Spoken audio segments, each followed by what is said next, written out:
Mabait-baitan ang singer na ito na aakalain mong magiliw sa tao pero may attitude pala. Wow! Sa isang thriller night kung saan ini-interview siya ng isang press ay nag-inarte ito. Nagpaunlak nga, pero alam nyo ba, naglalakad ito habang ini-interview. Buti kung mabagal ang lakad, pero para itong nakikipaghabulan ng tumbang preso, parang si Lydia De Vega, dahil mabilis ito na halos hingali na ang press.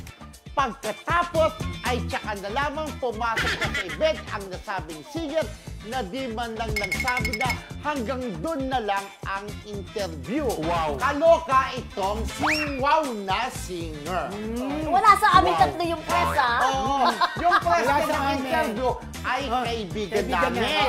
Ngayon, sabi niya, anits-nits, pwede ka ba, sabihin na natin, Ganito, alam ba, ako ba ang singer? ang singer is girl ba Oo, yun? baka mapangalanan yung live Ako ba tayo. ang singer? Ikaw ang singer sa Oh, ikaw yung taga-interview. Oo.